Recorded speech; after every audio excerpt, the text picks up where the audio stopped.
Hi. That is okay. Always welcome to the ladies of the gaming community. So what brings you here? Um, I would like to get Ancient back. Yeah. And what is that MMR? I always have a struggle to I keep think up. it's 4K up. Yeah. Okay. So, what do you feel like is your uh biggest weakness or hindrance that's preventing that from happening? Probably Hero Pool, probably laning phase. Yeah. Okay. So if with that in mind, is there anything in particular you want me to focus on about your game, or do you want me to just like open up a game that you have for me and just rattle away with the random shit I talk about? Probably the random shit is fine. Okay. There's a lot that sometimes I can see things slowly going wrong, but you can't really pinpoint what started it and how it all got to this point. Gotcha. Yeah. So then usually the what I always explain is the lower in MMR we go, obviously you're pretty, you're above average. But the lower in MMR we go, usually the less specific mistakes are. And what I mean is like, he was about 6K. I had to go into pretty in-depth reasoning of what his mistakes are. So what we're going to focus on whenever we see something is the minute that I feel like the game comes out of control, we'll probably just move on to a new game. Like, we'll try to identify the source of whatever's going wrong and kind of just say, okay, we need to prevent that from happening in the future. Move on to the next example. Yeah. So okay. Go ahead and send me a replay, and we'll go ahead and get started.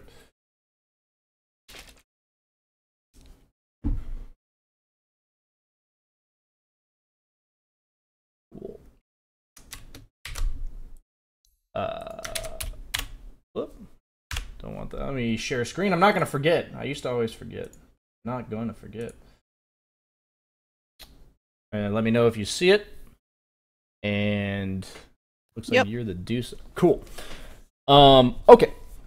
So we're gonna. You know what a dead lane is? We're going to. Are you mid or safe lane here? I would be safe lane. Okay. And you're against a Tide Hunter Zeus, or just a Tide? What's the deal here? It was I think it was just the Tide. It was the Tide and the Zeus, I think. Okay. So what's your, like, I kind of asked this a bit, but what's your initial impression of this game? Like, what do you feel like went wrong? Do you have something, or do you really not know? Well, I do know that my offlane did feed quite a bit, and they were quite aware of that. Okay. When I play Medusa a lot, I'm kind of used to just being able to power through a lot of that. Okay. But it just felt like the enemy team just manhandled us extremely well. Okay. So my question then for you is, as a Medusa player, did you watch my last coaching session at all? I watched a part of it, yeah. Okay.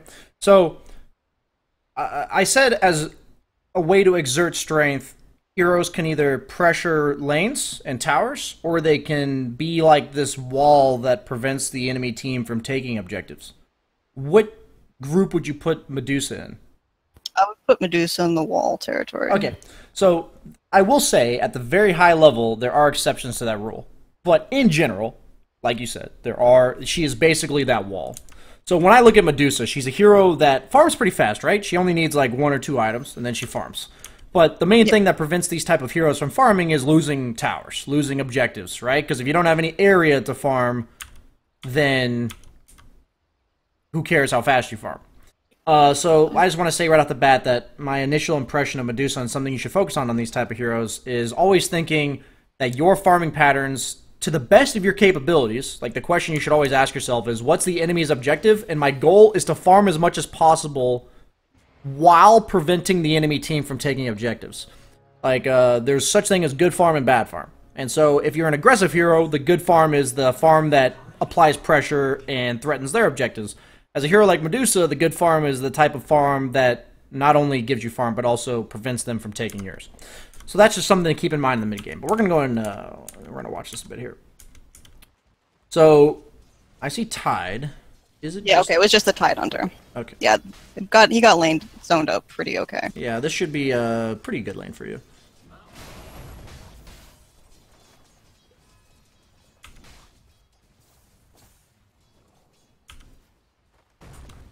Oh, Earthshaker's here. Okay. So a cool little CSing trick you can do is a little bit interesting on the camera movement there, but whatever. So basically, how I look at it. Have you ever heard me? I never really know when people sign up for coaching. Have you ever heard me talk about creeps in terms of obligations? Not exactly, no. Okay, so when you're like laning against somebody, does it make sense that you can pretty much predict what they're going to do most of the time based on what creeps are high health and low health? Okay, yeah. Right? And what I mean by obligations is if there's a creep that's low health, they're like obligated to go kill it, right? Like that's what they're probably going to try to do.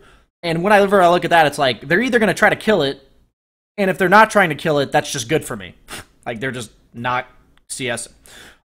So I always think like what's their ideal play, and when it's in the laning stage, that's just killing creeps. So I can almost always predict what their ideal play is. So I'm just giving you a brief little tip here, in that when you have this range creep that's below half right here, you hit it once. So this range creep, how many attacks is it going to take either you or Tide to kill it? That's probably going to take me another 2 at least. Okay, and it's probably going to take him about 2, right? Probably. So what you can do is you hit it down to 2, which is good. This is actually correct. But that creep being 2 auto attacks from dying means that if Tide walks far enough away from that creep such that you can attack it twice before he gets there, you're going to deny it. Guaranteed, right? Like that's something you can threaten. That's like a very small thing you can threaten. But if he's within range of that creep, it's not good to deny it yet, because if you give that deny, he's just going to walk up and hit it. So what you can do in this type of spot is that creep's an obligation, you know that you have to attack it twice, and if you want that deny, he has to be outside of range of it such that you can attack it twice before he gets there.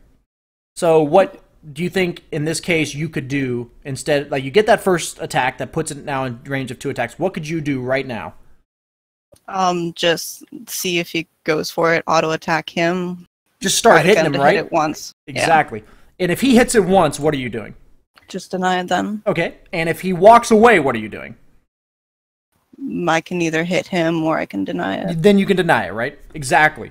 So this is something that really good players, and even in like you will shit on 4K players if you think about this. Like you really will, because just think they're obligated, they're tied to that creep. They have to get it if they want to lane prop. Like it's something that they're going to want to do. So if you can draw them to that creep as long as possible, that's going to set you up for a lot of harass, and a lot of people in your bracket, they'll just randomly die to you because they're so focused on this creep that they're not even going to realize you right-click them 4 times, and then as a Medusa, you just snake them and kill them. And you're like, and you go, what? And there are 2 options. Like, you notice how the 2 options you give them are to walk away, in which you deny, or take a ton of damage. Yeah. And if they take the ton of damage 4 times for 4 creeps, they're just dead. And if they walk away, you just get the deny. So those are the kind of spots, like, it's a very basic... What I mean by basic, very general lesson, not basic, very general lesson that can be applied to any creep that's like close to dying. If you're like powerful, don't like give them the ability to finish that creep off. Bring them to be there as long as possible. Something I talked about in one of my creep aggro videos is if one of your creeps is like a 3rd health, like one of your own creeps, and they're walking up to hit it. Okay, sorry. One of your own creeps is like a 3rd health.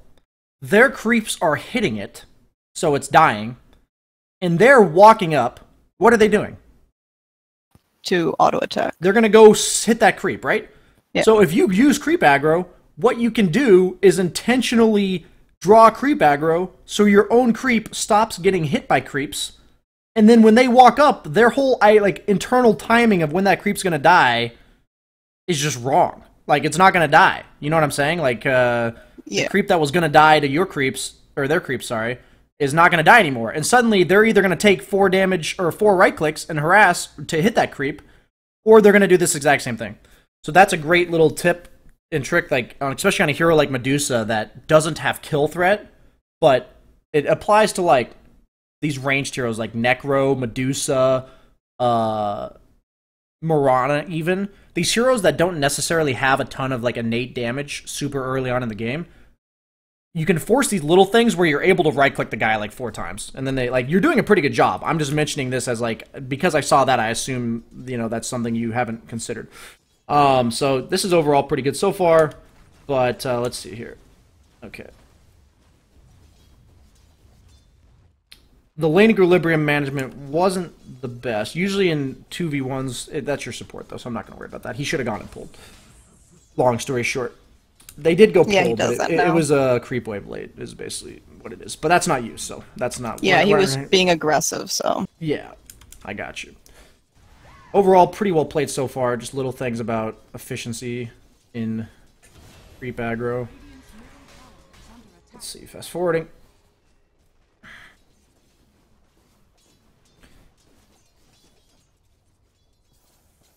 Making sure you have your camera in the right place, I think, is really important. When you're CSing these creeps, what's your only concern? Where the Tidehunter is? Yeah, so where should your camera be? More located to where he might be. Yeah, exactly. It should be, like, right here. Yeah. Like, that's, like, it's a small thing, but it's actually very important, like, camera movement in general, just little efficiency things. So, only reason I'm mentioning it now is I've seen it a couple times, so... Yeah, I will admit, my camera control is lacking sometimes. Yeah, and that's something I just want to mention to you, that all it really comes down to is recognizing what matters to you.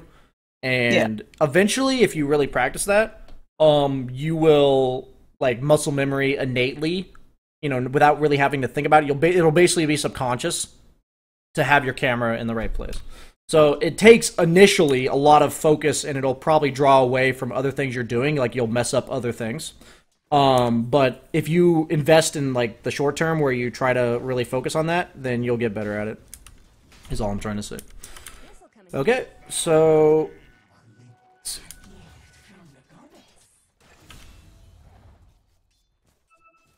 Okay. So this is a spot where you're ahead in lane. You have 23 CS, he has 6. I think he's about your same level. Yeah, so he has the same level as you, but you have way more farm. Mm-hmm. So your support pulled. Are you a hero that can tank creeps? Not when I'm not in, like, if I don't have a lot of mana or health. Okay, so, like, if you tank creeps, you're going to expend either a lot of your mana shield or a lot of health, right? To tank them? Typically. So, on a hero like Medusa, especially, these ranged heroes, what is the best way to minimize this damage, item-wise?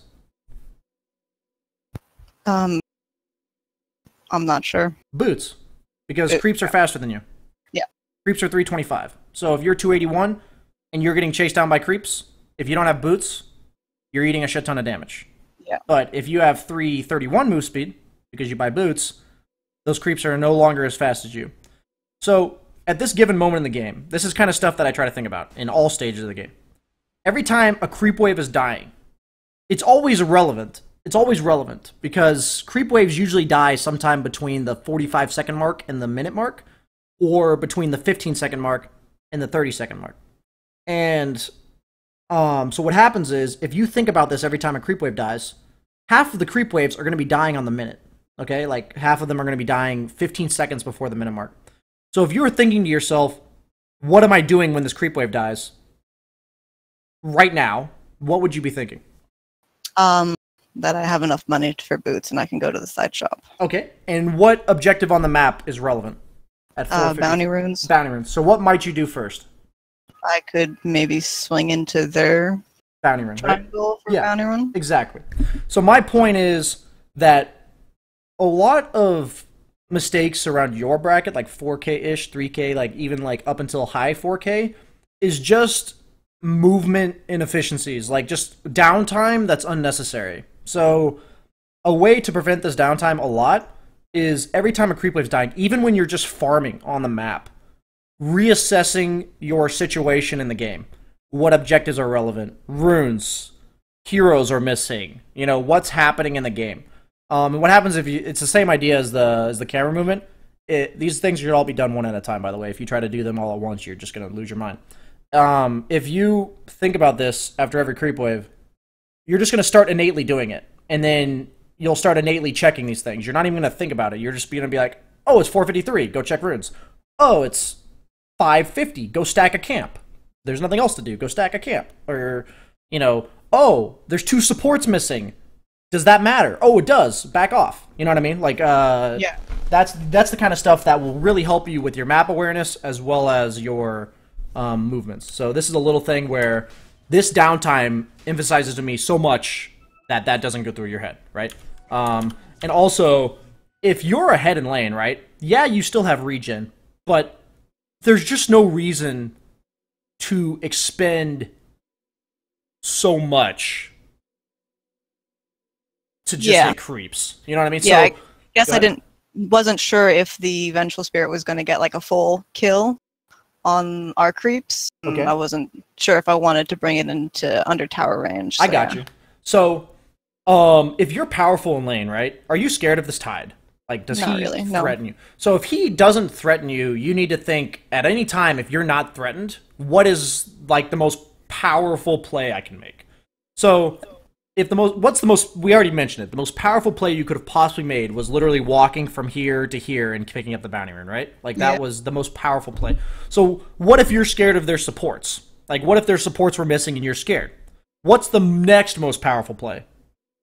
Probably just getting my boots. Yeah, getting your boots and maybe considering helping your Venge if the Tide goes for this bounty. Something like that. Because, if you have boots, what's the only reason as a carrier you don't leave lane? That I don't leave lane? Yeah, what's the only thing tying you to this lane? Farm security? Creeps. Yeah. Right? Like, I always say, like, when you're looking to rotate, when you're looking to pressure, if you're looking to rotate between jungle and lane, if you're powerful, the only thing that's stopping you from leaving is creeps there. So, if you're going to go check that rune and maybe help your Venge, how should it look exactly? You buy your boots. We established that. Yeah. And then with those boots, what are you're okay, I'm just going to tell you. You're dragging these creeps with you. Okay. And so, regardless of what happens at this pole camp, what's going to happen is you drag these creeps with you, and the minute that you're done getting this objective or whatever, you may even just, if these creeps are going to live, you could just pull these creeps to these ones. Okay. Couldn't you? And if these creeps are going to die, what might you do with these? Just kill them. Efficiency-wise, what else could you do other than just kill them? Drag them into the neutral camp? Yeah, right? So these are the type of... I always try to explain them as like decision-making trees that will really help you farm efficiency. I hope this makes sense, like this whole thought process, because it's something you can apply like pretty much every time a creep wave dies. Like, what am I doing in the next... The way I think about like efficiency, farming patterns, items, and stuff is I refresh myself every creep wave. Like, what am I doing next?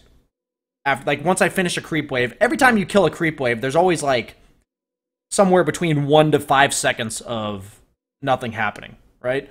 So I try to spend that 1 to 5 seconds basically reassuring myself what the plan is for the next 30, right? Like, I can't think 10 minutes ahead, but I can think 30 seconds ahead. So I'm just going to tell myself what's the plan, you know, are the supports missing? And if there's something that's relevant to me, maybe I'd be like, hey, you know, offlaner guy, is Crystal Maiden missing? Have you seen her? You know, like that kind of thing. Just, you know, in any given game, you can do that kind of stuff. But these are all little things I just want to point out because they'll help you with this decision making and stuff. And obviously, and this is just unfortunate that you're taking so much damage just from creeps. So these things can definitely be avoided, and I hope that I explained that clearly. Yep. Okay.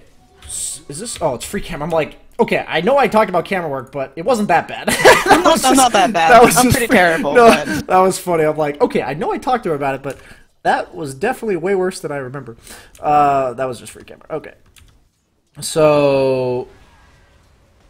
Okay.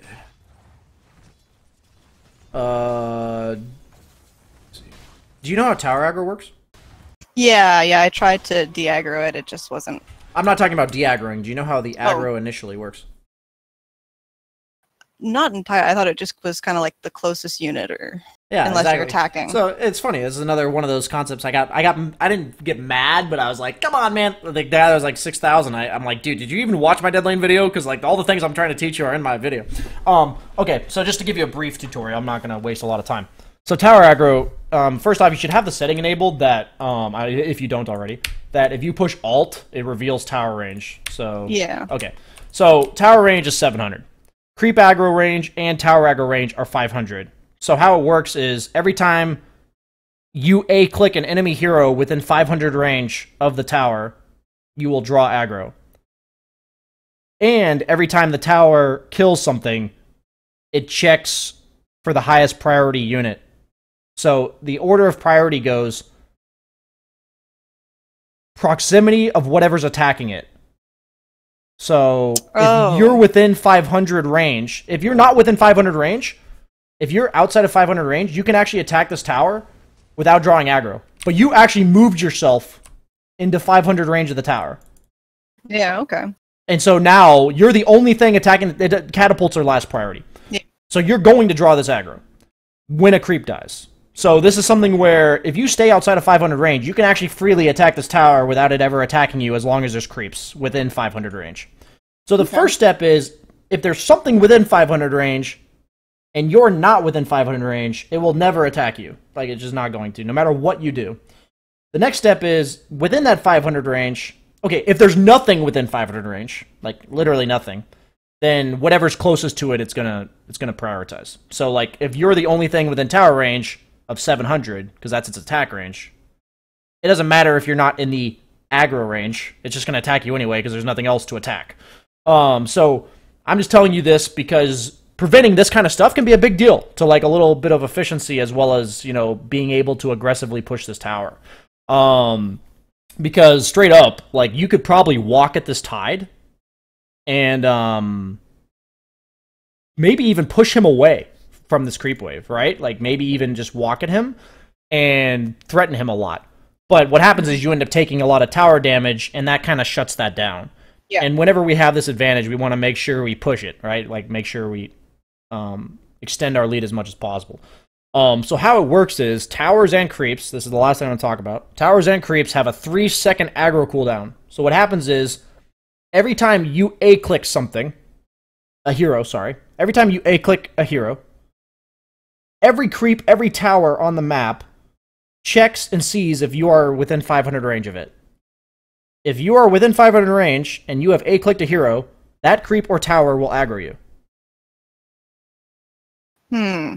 So, now, with that being said, if I A-click a hero, and I was not within range of any creep or any tower on the map, for the next 3 seconds, I can A-click any hero on the map that I want to, and nothing will aggro me.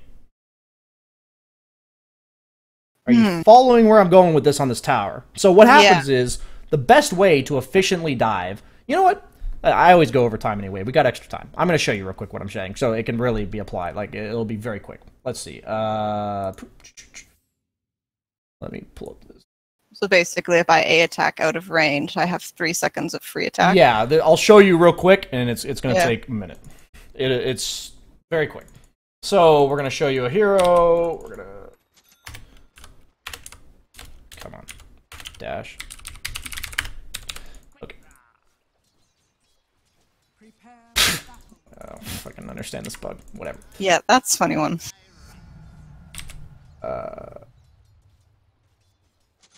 Okay. I gotta get creeps within tower range. Okay. So once these creeps are in tower range, if I attack this anti-mage from within 500... Oh man, okay, I'm really fucking up at showing this. Okay. Gotta get more creeps. Sorry. Okay. If I attack this anti-mage from within 500 range. Okay. But if I attack him from here, and then attack him... Anyone here know what a dead lane is? Okay. See what I'm saying? So what you can do when you're diving towers as these ranged heroes, you can do it as melee, but it's obviously better on ranged, is you can attack them, or just A-click them. You don't even have to attack them. You can just issue an attack command, even if you don't attack them. And you won't draw tower aggro. And then for the next 3 seconds. So what you'll see really good players do is they have that 3-second timer kind of ingrained in the back of their mind. And so when they're doing these aggressive plays, you'll see them kiting that 500 range every 3 seconds. Just like a really small thing that you can actually work on, and then like it's like one of those things that once you get it, you just do it. Like it doesn't, you know, it's kind of it just happens every time. You just do it correctly. So another little mechanic thing for you to work on. I mention it here simply because that actually shuts down your entire tower pressure because you draw that tower aggro. So preventing those little things can be quite important. Let's go ahead and fast forward.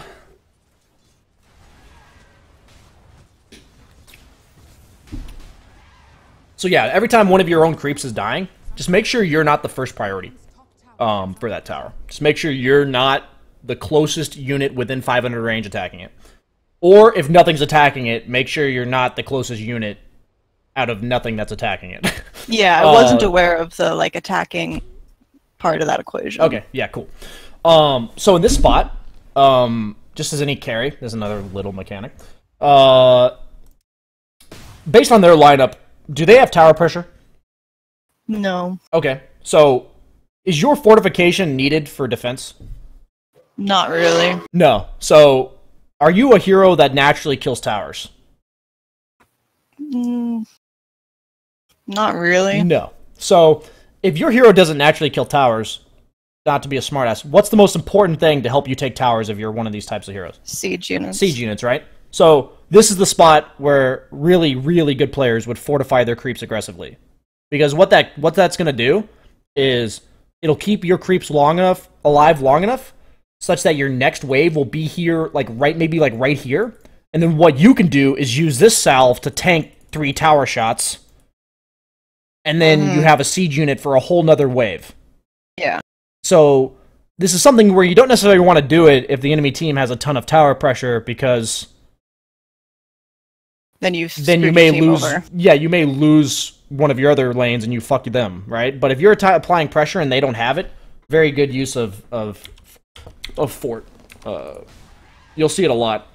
I do it a lot. Yeah, I have seen it. I was aware of the concept. I just haven't. I feel like I'd get flamed in this bracket or something. Yeah, you know, I hear that a lot, and main thing I can say is, you know, if you see higher level players doing it, and if you to some extent understand whatever concept it is of why they're doing it, if your teammates flame you for doing the same thing, I mean, it's reality. Like, you can't really do much about it. Like, you have to do your best to not let that affect your ability. Decision making. Yeah, exactly. So very unfortunate. This is how I look at it. How important are these phase boots to you? Pretty important. Pretty important, right? Like, they're a pretty massive power spike for you. Yeah. So yeah, I have a hard time getting the courier sometimes. Okay, so I don't demand, as a coach here, that you get the courier in the next 20 seconds. I demand that the courier does not leave the base without these items on it. That's how I look at it. Like, load them up. Even if somebody else make sure they're on the courier.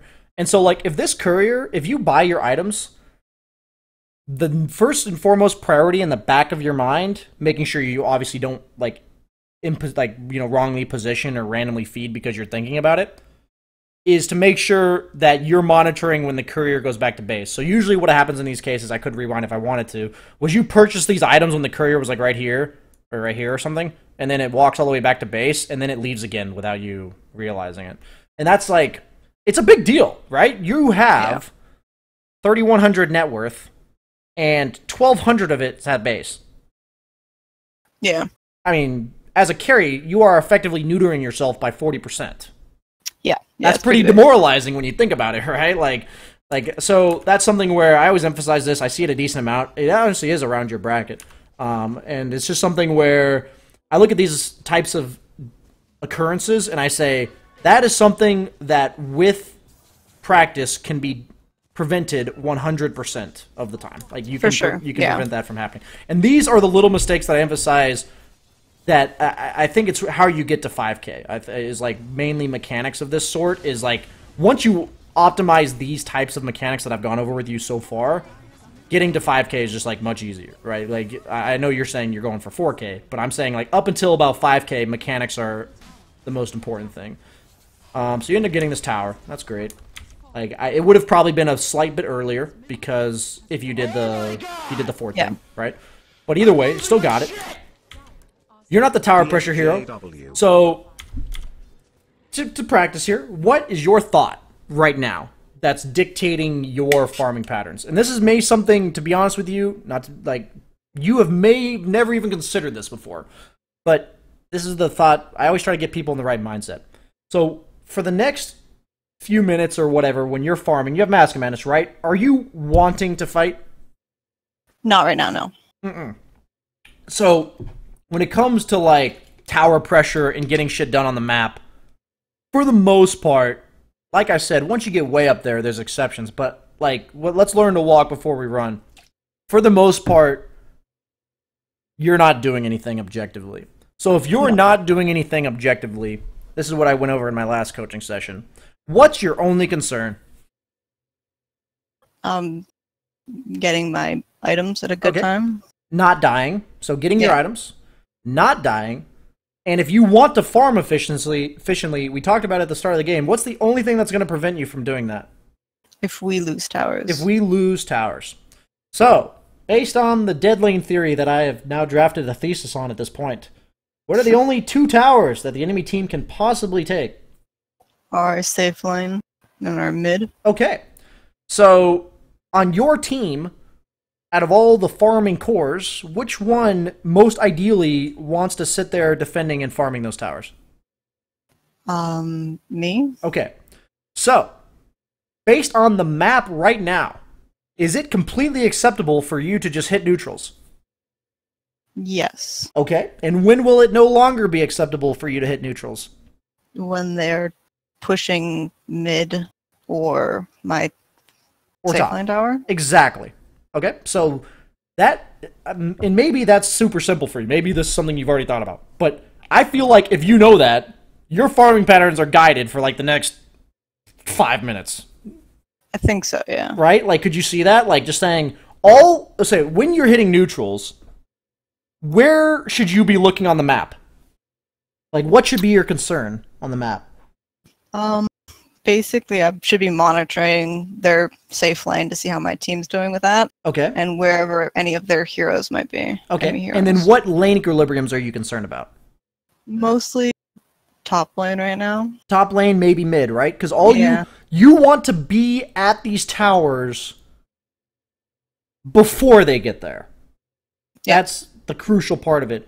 Defending towers is much more difficult if the creeps are already at your towers, the heroes have already been able to walk up, and then you TP, right? It's much easier as a hero like Medusa if you're already there, and you like snake the wave, and then it hits the hero if he's there, right? You know what I'm saying? Yeah. So, as these type of heroes, your farming patterns are only dictated by defending. So, making sure you're at those towers before people get there. And the next question you ask yourself is, there are times where it's not your job to defend the tower. And that simply comes down to asking yourself, can my support Venge do it? You know, like... Yeah. Like, if they have no heroes mid, like, say, it's because you have this ward, right? You see the lane pushing into your tower, and you're farming, like, an ancient stack. And one of your supports could do that job. As a core, if it inconveniences you, there's nothing you should do on the map that inconveniences you if a support can do it. And so I asked myself, like, is the support strong enough at this given moment? I'm just giving you some basic guidelines. So in this game, I don't think Venge could defend, but Puck maybe could. Yeah.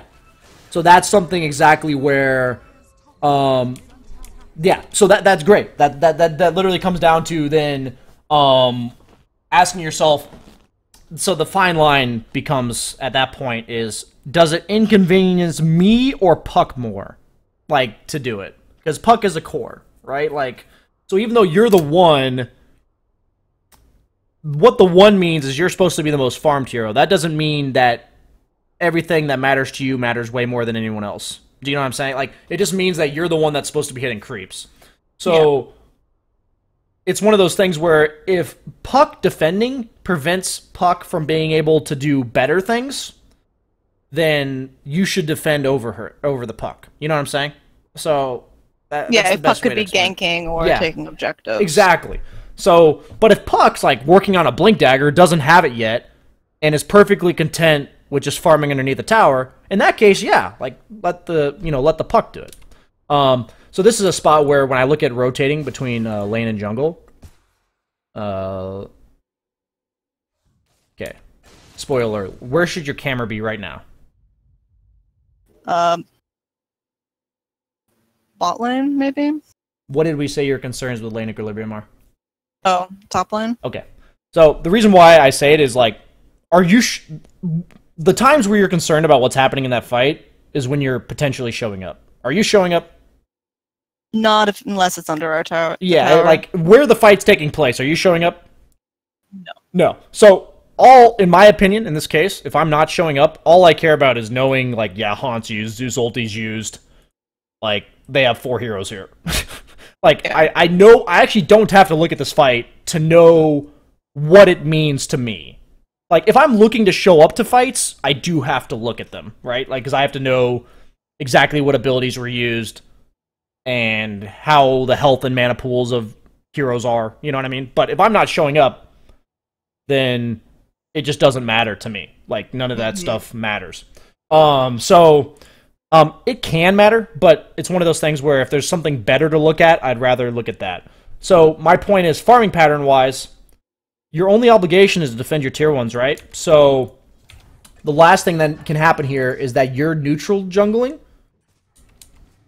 and the creep wave is doing this. Yeah. Right? Yeah, I shouldn't have gone to the small camp. I should have just gone there. Yeah. And my point is, anytime you're farming, your goal is to have the most accurate possible gauge to your extent, and you'll improve it as long as you're thinking about it, that you have to get to this tower before these creeps do. And so that will dictate however many neutrals you hit. Like, that will dictate that. Okay, so moving on, fast forwarding. It's just like, if you look at the timer, right, 30 seconds in, kill these, then go kill the small camp. It'll still be there. You know what I mean? Just something to consider. Okay, moving on. Still farming.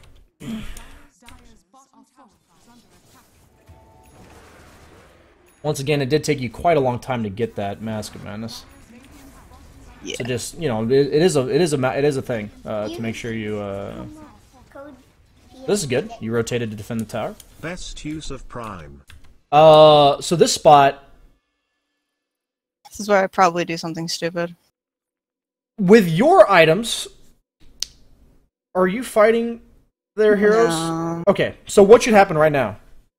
I should just back my ass up.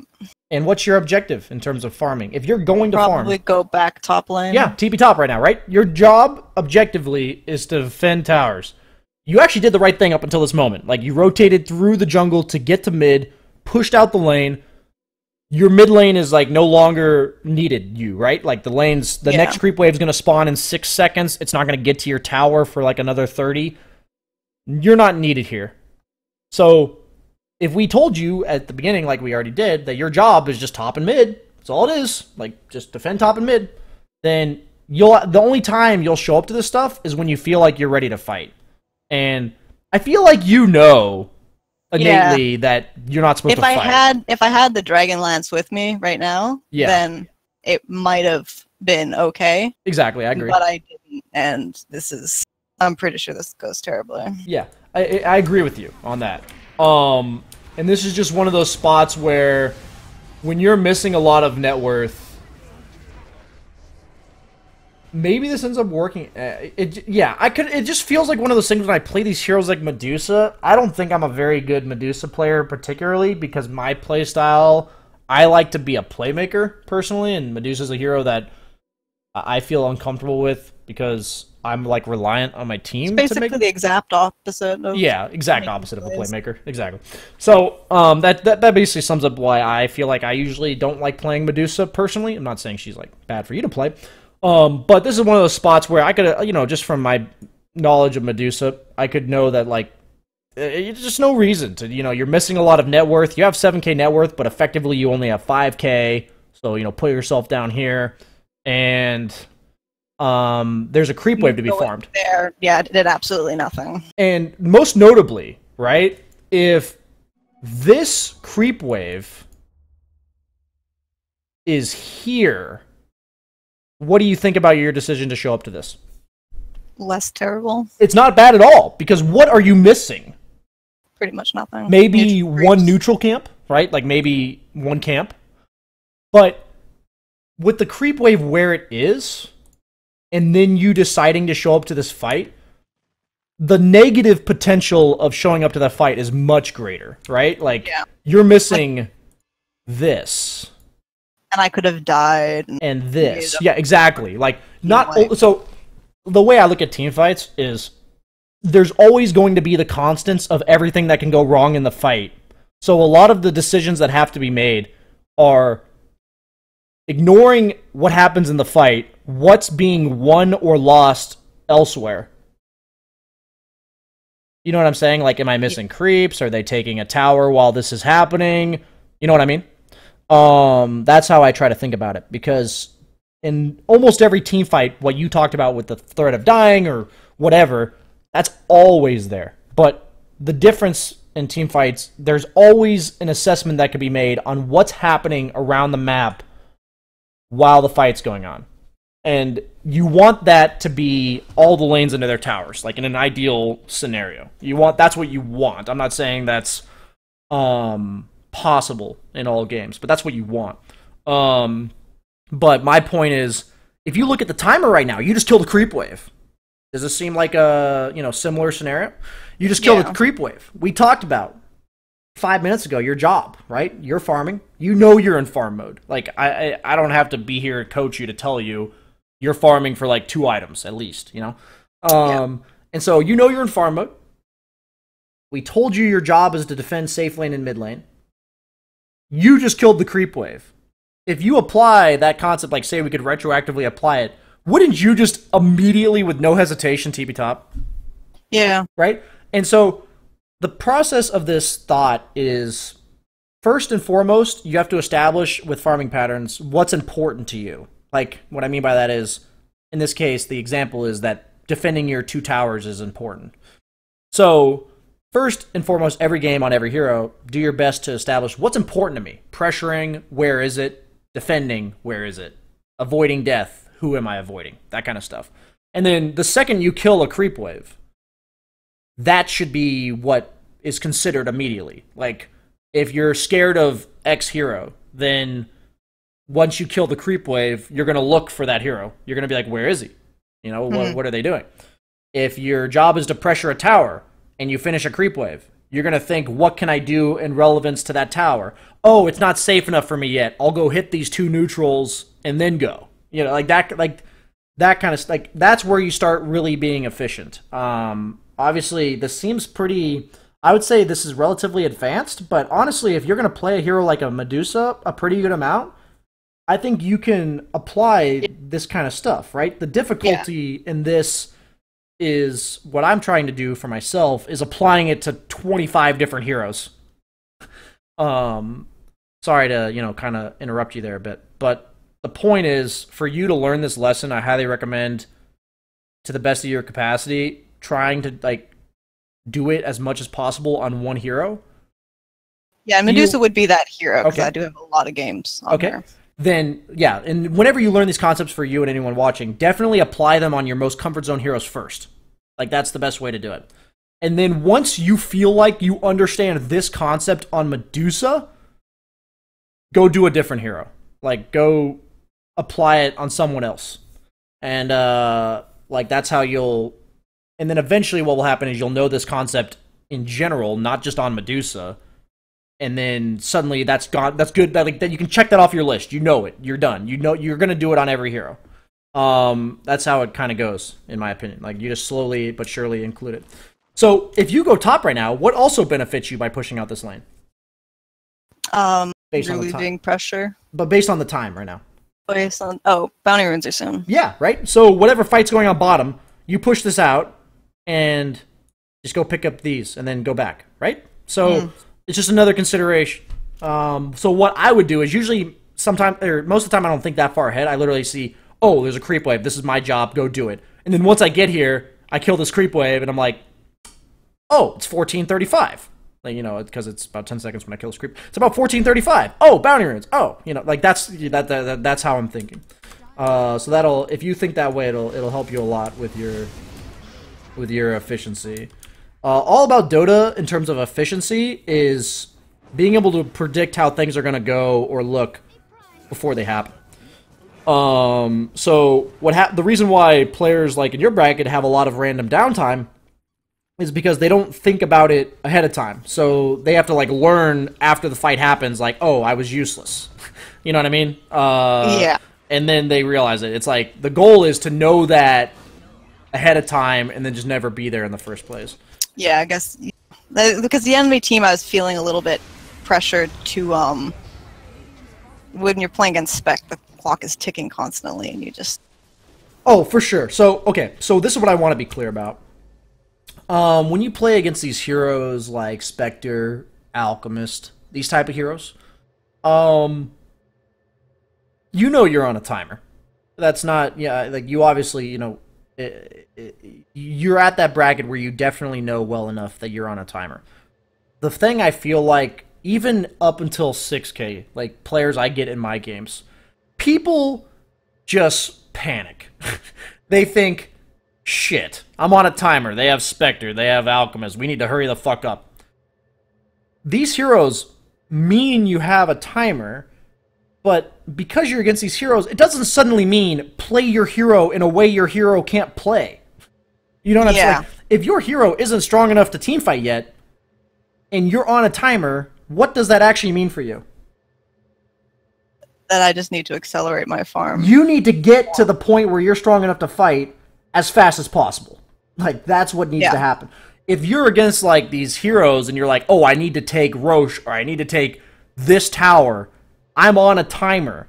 Rather than saying, let's go do shit, we're on a timer. What do I need to do that shit? Get that as fast as humanly possible. So that's where I feel like the lapse in understanding happens for a lot of players. Like, it's very common. It's not just you. And that's where it's something I really want to hammer into your mind and anyone else watching. Like, it is a very common issue. And if it can be, like, if we can remove that, what I call panic factor, you're basically panicking. Like, that's basically how I look at it. You're, like, not playing the game the way you want or should play because you're concerned about something that is a concern, but it's nothing you can do about it yet. The way I look at concerns is, why is it a concern? When can I do something about it? When? What is the condition for me to do something about it? And then once I have that, my goal is to get to that point as soon as possible, and then once I hit that point, to the best of my capabilities, understand what I'm supposed to do with it. Like, am I supposed to take a tower? Am I supposed to go kill that guy? Like, say you're like a playmaker, maybe the point that you're waiting for is that you have a specific item that allows you to go kill that guy. You know, like, whatever it is. It can be different. But on Medusa, for instance, usually it's just, how many items do I need to walk down a lane and kill their buildings? Like, that's usually what, you know, I'm pretty sure you know that based on the fact that you've played a lot of Medusa. Okay. So far, fine with this, other than all the things we talked about, obviously, but up until all the rest of this stuff, I'm just watching. Let me see. Yeah, Zeus. I don't think Zeus died this game at all. Okay. So what's, how do I explain this better? Are you not still in the same mode that we just talked about? At like 10 minutes? You're still in that mode, aren't you? Where it's like... I'm still in farm mode. You're still hit creeps, make sure we don't lose towers. Yeah. So, how do I explain this? It's a weird concept to explain.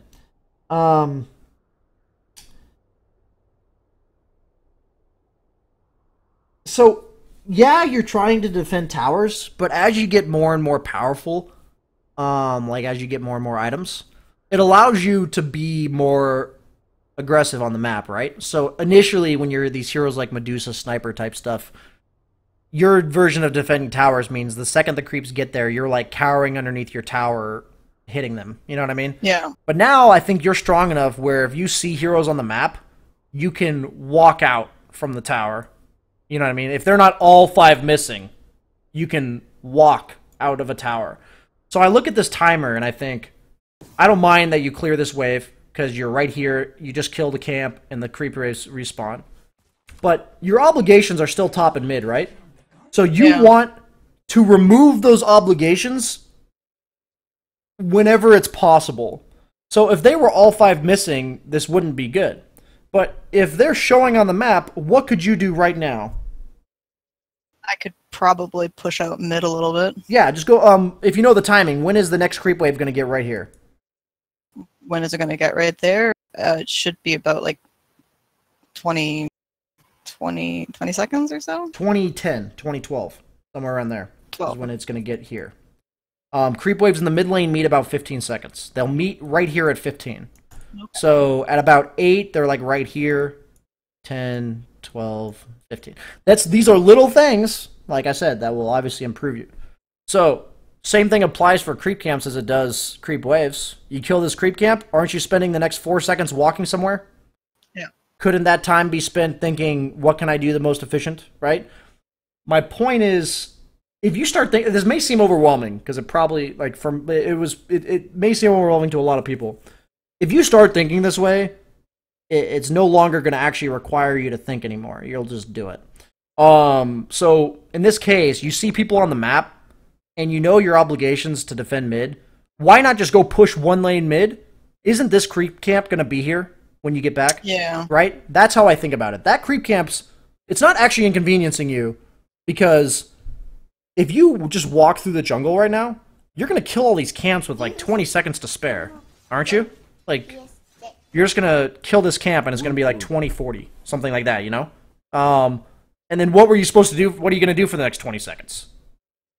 Like, aimlessly wander around waiting for something to happen. Yeah, basically. Maybe TP here, and maybe that's okay. My point is, though, like, I would really have loved to see you push this out and then go do this. And it's one of those things where your obligations are the lanes. Anytime you're, like, the waves are at your tower, or there's a wave in regards to that tower that you could go push, go do it. You know what I mean? So, like, look at this. I would just say, like, your farming pattern should have been this. And then what does that do effectively for your team if you go kill this? It applies pressure? Yeah, it applies, it makes one of their heroes have to get mid 5 seconds earlier. And if they don't show up because it's, the 3K, 4K bracket, then there's a siege unit. Then there's a siege unit killing their tier 2.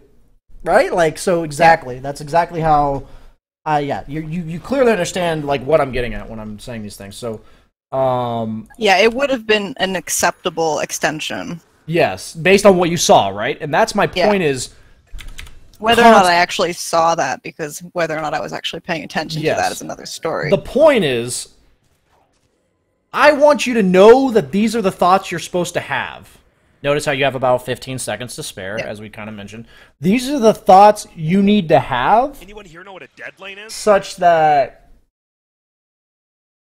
when you're in these games, they come to your mind subconsciously. Like, you don't have to think. That decision occurs to you. You know that you're in farm mode, so we've established that. So the first step is know you're in farm mode. Second step is know when that farm mode ends. Like, make to the best of your capability. I'd say probably about Hurricane Pike Scotty. Like, at least Scotty, maybe even a full Hurricane Pike on top of it. Like, it can vary from game to game. If you went for the Scotty, I wouldn't blame you. So, you have to know when that ends. But, so, once you've established when that ends, then until that farm period ends, you have a very clear-cut purpose. Like, I'm just doing this. And so if I say your relevance is defending top and mid, then all you're thinking of is, I'm going to hit neutrals unless I can push mid or top at any point. And so every time you're going from camp to camp, you'll look mid or top and see if there's something to push. If there's something to push based on what you see or know, you go push it. If there's nothing to push, you continue hitting neutrals. Like, that's efficiency. You know, we'll worry about death and threat of dying later, but you have to first do this stuff to the utmost efficiency before that really comes into play, because that stuff starts really coming into play once you hit around 5k, because if you do all this efficiency stuff, the rotations from the players in your bracket are just going to be so slow that they're not going to kill you. Like, that's how it's kind of going to work. You're going to move around the map faster than them, so you'll gain MMR, even if your map awareness of where they are and how they can kill you is not that great. If you're doing it really fast, like, you're just going to do it faster. But eventually you'll hit a point where they're going to do it as fast as you, and then kill you, if you don't think about that as well. Yeah, I used to have that issue. Yeah, but so the first step, though, that I want to work on is you getting that initial speed of farm. Okay, so, yeah, this is why I kind of said Hurricane Pike. Maybe it works out. There you go. Okay. Your DP just never pushed buttons. Interesting. Let me rewind this real quick here. Yeah, I was kind of actually wondering, I thought that fight should have gone Why do you think better? this fight didn't go better? I'm kind of guessing because we didn't have Death Prophet ults. I'll ping something for you. Or Vision, maybe? It doesn't work. I thought pinging in this... You have a third mana. Oh, yeah, that too. That's like missing half of HP on any other hero in the game. Yeah. That's really all it boils down to. There were multiple times I noticed in this game, I kind of just chose not to mention it, where you could have, like, when you flown yourself a Dragonlance, fly yourself a Clarity. You know? Like, any hero that you're missing mana, pretty much every carry in the game, mana is relevant. It's even more relevant on Medusa. Just every time you fly yourself another item, okay, I mean, just watch my stream for a day and see how many times I fly myself a Clarity in the middle of a game. Like, yesterday in my Bloodseeker game, I think I used the Courier 4 times exclusively for Clarities. Like, I didn't even have another item on there. I just flew myself some Clarities. Because it doesn't, like, this is just like missing half of your net worth. Because you're missing half of your health. Like, I can tell you specifically that fight went poorly because you're missing a third of your mana. That's a good point, yeah. And we don't want to have to think, we don't, like, sometimes it can be more complicated than that, right? And then sometimes it's just really simple. And in this case, it really is, you're just missing most of your mana going into this fight. Yeah. You've hit this power spike, you correctly assessed, I have this Scotty, let's go fight people, then you did it with effectively half health. And that's like, so we got some of the pieces of the puzzle going here. We don't have all of them. And so our goal eventually after this session for you is to, one at a time, hammer these things out for yourself. Just focus on one thing at a time. And what I mean by that is we're watching this game is, you know, first step, do your best every single time you fly yourself the Courier. Like, just play your normal game. All the things I've presented to you, don't even think about them. But every time you have an item, make sure it's flown to you as soon as possible. Once that's established, you know, once you never have that problem ever again, however long that takes, 10 games, 100, I don't care. Like, get to that point. Because it's not, like, as we talked about, it's a mistake that can be prevented 100% of the time, thus making it an unacceptable mistake. And then, once you do that, you know, okay, now you're farming.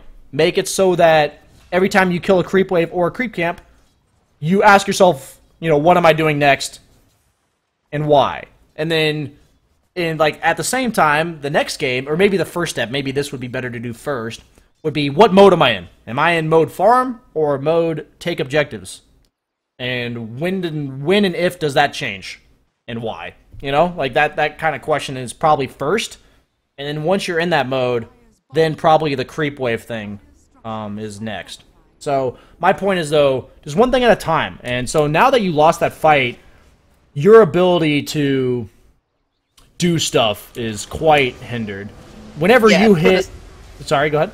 Yeah, put us in a very precarious situation. Yeah, you can tell you're still stronger. It's just really important that whenever you have a power spike and you whiff it, it's like really costly, right? It's one of those things where the point of power spikes is that whenever you get it, good things happen. Rather than, the opposite. Obviously, that seems very, oversimplified, but that really is just how it is. Yeah, no, it feels like there's this game isn't complete, or games in this tier isn't complete unless each team's thrown 3 times. Yeah, for sure. And I kind of just want to reduce the amount of You time. want to make your throwing twice rather than 3. Yeah. Yeah. I got you. No, that's the first step. It's not going to go from 3 to 0. It's going to go from 3 to 2. 3, 2, 2. Okay, so basically, how I look at this is when you kill everybody, what goes through your mind? What can we take? Okay, so you did that. You took tier 2 bottom. So now what's the next step? We probably needed Roshan to push further objectives. Okay, so that's true. Absolutely true. But what I mean by that is, what's your thought process when they're respawning?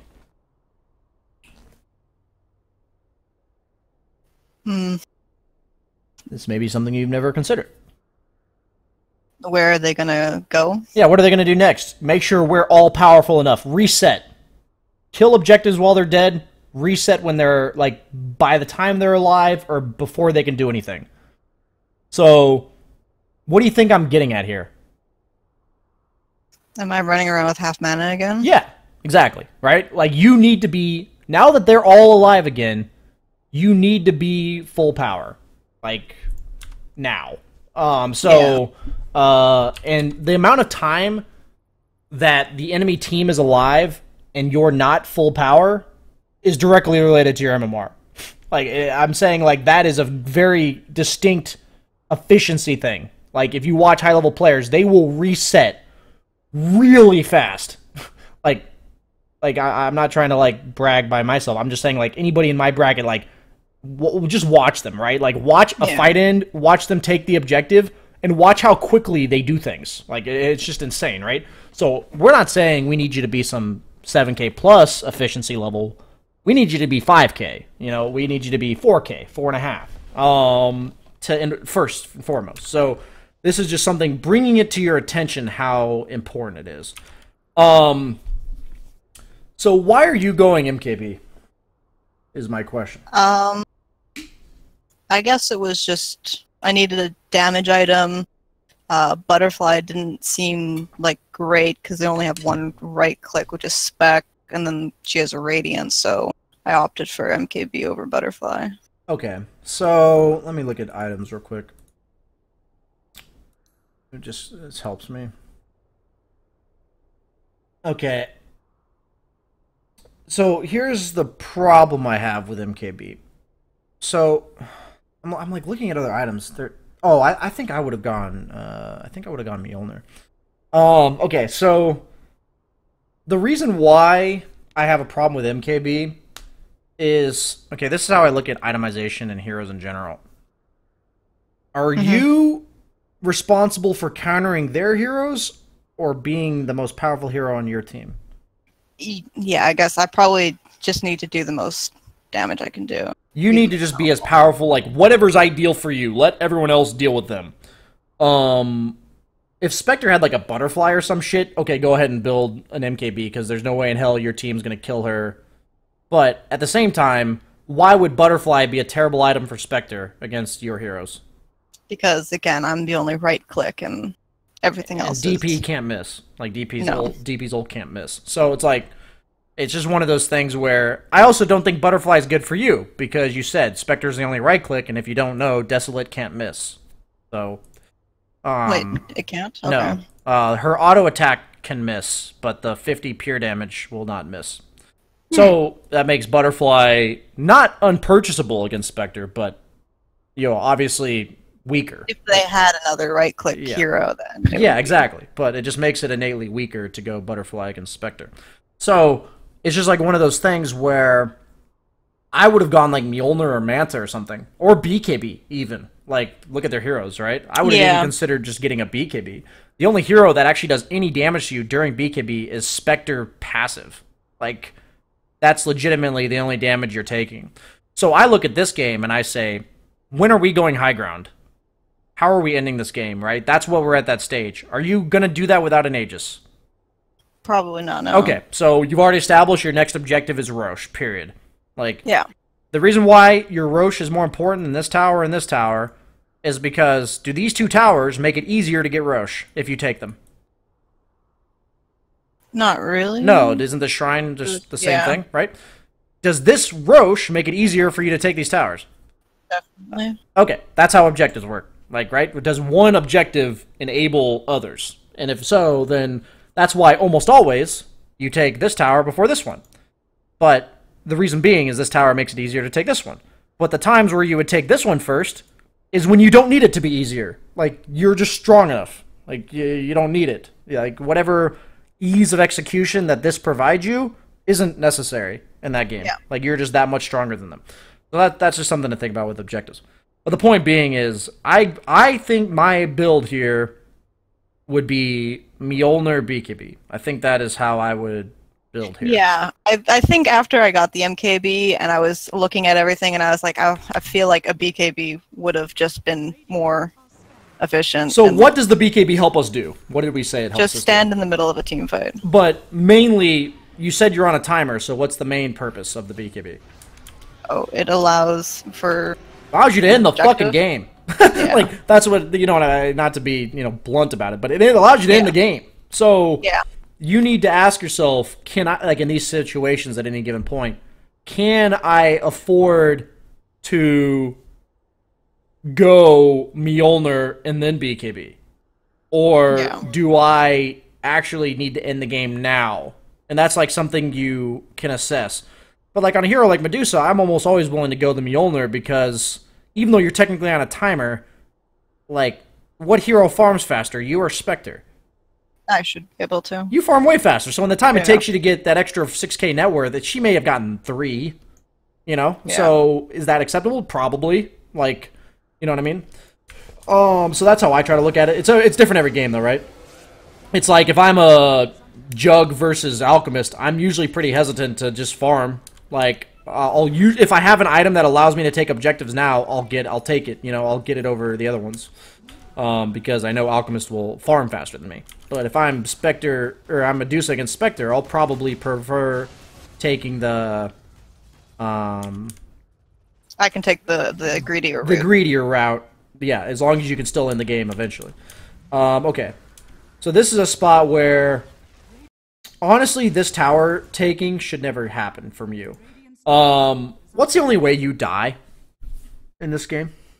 If I get like chain stunned by like 3 people on their team, And what does that require from the rest of your team? to not be around me. Okay. So, at this stage in the game, past like 25 minutes, 30 minutes, you should just never be on their side of the map by yourself. Yeah. Like, that just shouldn't happen. And what type of hero is acceptable for you to do this on? Heroes with natural escapes. Yeah, exactly. Heroes that just don't die to their shit. Yeah. So, very, very important thing. Like, even if the enemy team's fucking up, it's really a bad habit. Like, you should just be with, like, if you think, my team's bottom, I'll push out this wave first, that's acceptable, that's fine. Go join them now. Like, go to them. This is naturally going to be the best opportunity you can possibly have. And Yeah. at what reason may it not be a good opportunity right now Sorry, not a good opportunity to do what? to fight? Oh, right, because I have half mana. Okay, Again. so once again, like if you play a lot of Medusa, this should just never happen ever again. Like, Yeah. ever. Whatever it means, shrining, clarities, basing once in the game, whatever it takes. I don't actually know Medusa that well, so in terms of like, I haven't mechanically played her a lot, so I don't know where the balance comes. Like that's what happens when you play a hero a lot. You kind of get used to exactly how much regen, how much, their movements that are ideal, that kind of stuff. Whatever it takes for you, get yourself that mana. Like, you have to be able to fight. You are taking away like a third of your health 31 minutes into the game, constantly. And if you're the most, look at the net worths, right? Like, make this 13k. This game looks pretty grim if this is 13k, right? Like, because that's what you're effectively removing a third of your health. So it's like, Yeah. that's rough, right? So, and so this is the kind of fight where you have to be at this fight, 100%. You should always be at this fight. Even if your teammates aren't fighting on the right part of the map, if you're a hero that requires their team, You should be there every single time. Okay, so this is a spot where I have to assume you die. Oh, they let you get away. That was a mistake by Zeus. Yeah. Okay, that was definitely you. I'm sure you agree. You fucked up there. Yeah, it was. Even though you got. I made the wrong decision, and I kind of just didn't really have any other options, so I tried to follow through with it, and that is something you have to try to break. I do it too, so I can't. I'm not gonna say I'm above that because I do it too. But, so how do I word this? What's your objective? Roche. Okay. So, I guess I'm okay with you farming right now, because you don't have your BKB yet. But the minute you get this BKB, which is right now... Yeah, I don't know if we Roche. You should go hit Roche. But you need to know that, right? Like, you need to know that for yourself. So what helps you take Roche in this circumstance around the map? I think we needed to kill somebody. I think I was asking to do Roche, and they didn't want to do it with their entire team up because there's just so much. Their ability to take Roche or to contest Roche was a lot higher than ours, I think. Okay, so if they can contest Roche, the two options are to kill somebody or force them elsewhere. Is that correct? Sure. Like force them to not be at Roche. Force, yeah. So what you're doing is correct, right? You're pushing this lane so somebody on their team has to show up. Obviously, it's not maybe ideal because they have a Spectre, meaning Spectre can just... And a Zeus. But either way, it's still better. So that's the kind of play that sets up a smoke. And if it doesn't set up a smoke because you're at like 3K or 4K, then just walk into Roche and see what they do. Like, you have 30 seconds to know what they're doing. Like, they're going to show somebody here, and then that hero is either going to walk this way or walk this way. And if they start walking this way, maybe tread carefully. If they start walking down this lane, you just keep hitting Roche. You know what I'm saying? Like, start threatening the Roche. Once again, you've had this BKB gold for like a minute. And I'm not trying to be mean. It's just like unacceptable. Yeah. Right? It is unacceptable. Like, this is the kind of stuff where you're actually doing a lot of more advanced things correctly while doing a lot of what I would consider just fixable, like, you know, never make that mistake again things. Yeah. Okay, right there, if you have a BKB, do you die? Yep. Yeah, it was literally the thoughts going through my mind. It's like, this, I'm emphasizing how big of a deal it is that you're not flying yourself items. It's happened about 4 times this game. And every time it's been impactful. You could have had a Dragon Lance for the fight, maybe. That BKB, the clarities. I mean, it's adding up. I think you're seeing it too. Yeah, for sure. So, after all is said and done, you need this Roche. And it's really important we understand. So, you need your team behind you to do it. I'd probably turn off Mana Shield because you're Morbid Masking, but... Okay. Yeah, and this goes absolutely atrocious. Yeah, this is one of those where I don't think that's even worth talking about. I think it's all of the little things we've already mentioned that led up to this point. Because, simply put, this point should have happened at like 28, 29. And then this Spectre has 1 less item. Zeus has 1 less item. And then this fight looks different, right? So that's how I try to look at it. Like, this fight, I actually think you can't win. Like, even if you played it flawlessly, whatever, I don't think you can actually win this fight. So, let's see, what are we at here? When did I start? I know I started late. We're about an hour and 15. So, if you have one more little thing I can review, or any questions I can answer, we can go over that for a bit. Yeah, I'm not entirely sure. I guess because a lot of this does come down to me just not really getting things when I needed them, taking fights that could have been more in my favor than I sort of let them be. I mean, you can be honest, like, you know, you're the one, you have the ability on stream to shit talk me or whatever. Do you feel like I've brought to your attention things that will help you? Yeah, I think so. I mean, some of the things that like the whole varying clarities, like I do that on other heroes. I never do it on Medusa because I always feel like I can just, you know, snake like a neutral camp and then I'll be full mana again. But the amount of times that I went into something that I needed full mana and I didn't have full mana, while probably not even being aware that I didn't have full mana, was, you know, a lot. It was pretty astounding, right? Yeah, so, I mean, I do emphasize that. Like, that's something that's very apparent. The main thing I want you to really grasp, aside from that, is all the other little things we talked about with lane farming efficiency, like, that kind of stuff. Overall, your movements on the map were pretty good, honestly. So well, I mean, this is my like most signature hero. If any hero I'm gonna like do the farm correctly, it's gonna be this hero. So maybe I should have picked a different one. Okay, but no. So that's fine. I think that these concepts of efficiency, as well as like just mechanical and thought process stuff, like I really want you to emphasize those like after creep camps, after creep waves, objectives, what's next, when am I fighting, what's the condition, that kind of stuff. You need to have that perfect. If Medusa is your signature hero, you need to have that perfectly on Medusa before you move on. Because you doing it on Medusa will always be better than doing it on anyone else, right? So if you're not doing it near perfect on Medusa, I mean, you're not even going to become close to it on any other hero. Yeah, for sure. So all these little things I highly emphasize. Love you, BSJ, never change. I highly emphasize these things to you, that you just, like, even play, like, 10 games of Medusa in a row, or whatever, and work on them. And that's the kind of stuff where, you know, as somebody who's signed up for coaching, and now that you've had this talk or whatever, you can come into chat and say, you know, like, these are the questions I love answering personally. Is like, you know, BSJ, what's my thought from the 10-minute mark on Slark? You know, or like, I'm trying to learn X hero. You know, we talked about this. How do I do it on this hero?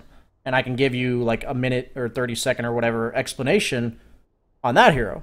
And it's like, if you understand it very clearly on Medusa, not just what you're supposed to do, but why, it can much more easily be applied to other heroes with a very brief explanation or studying session, like if you were to watch a pro player, like that's what I did, of how they're approaching that same thing, like of how they're approaching pressure, or how they're approaching defending, or, you know, all that kind of stuff, farming patterns. And my point is that those are the questions I like answering. But also, for you personally, I emphasize time and time again that once you understand it perfectly on Medusa, that enables you to then move on to other heroes. Whenever I run into these concepts that I have not learned, the dead lane, like, is always the one I mention. My first approach to that, and what I recommend, is I applied it on all the heroes that I felt like I knew everything on, like Slark, PL, you know, these type of heroes. And it blows your mind, because you learn this new concept and you're like, holy shit, I've been playing PL wrong for the first 200 games that I played him. I'm like, holy moly. Or I've been playing, you know, whatever hero incorrectly in certain situations for the last 300 games. And then once you learn the concept on that hero, then you can suddenly apply it to others. So yeah, I feel like I've been a little bit repetitive.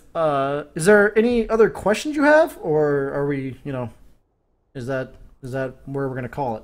I mean, I think that's pretty much good. Yeah, I think we just waited too long, let them get too much, and then, yeah. Cool. I appreciate you signing up, and you know, it's always a pleasure to work with the ladies of the community. So, oh my god, I'm like so tired. I really look forward to, like, when you have these type of talks. I already mentioned it. Please feel free to come into chat and, like, ask these questions about any other hero, because I personally, I'm emphasizing again, I think your overall map movements were quite good, even if you've played the hero a lot. So it's a lot of these little things messing with you, and if we can get you to do these little things correctly, and then apply these concepts to other heroes, I mean, you'll actually skyrocket in MMR. I'm not even just, like, saying that, you know, to make you feel better. I've tried to, like, because I have watched some of the stuff, so your stuff, so it has helped me sort of give direction to what I've been trying to do. Okay. So yeah. Yeah, and I think that like a lot of people, especially like because your bracket's more about getting mechanically better, a lot of people in your bracket have no direction. That's why I'm simply saying like it does look like you have a lot of direction. It's just a little bit slow or a little bit what's the word? Not certain, like uncertain, like you're just not then yeah, what's the word? Yeah, I was kind of like off this one because I felt a lot of pressure for or conviction. Conviction Yeah. with what you're doing. It kind of like, oh my god, I can't think of the word. Conviction. Like you don't have like like you said, you felt a little off. It didn't feel like excuse me. It felt like you knew what you were supposed to do, but then you questioned yourself like a decent amount. Yeah. And so that's the kind of stuff where if you were to make sure you apply these concepts for maybe just 10, honestly, not even too many games if you played a lot of Medusa, it should happen pretty quick.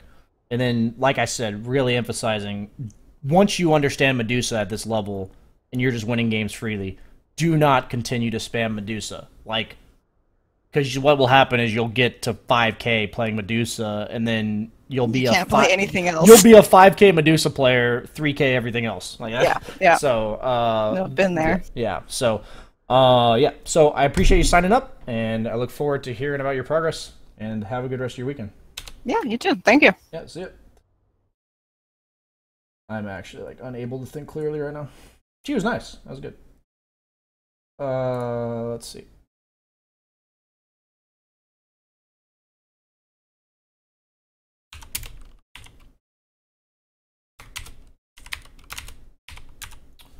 Anyone here know what a dead lane is?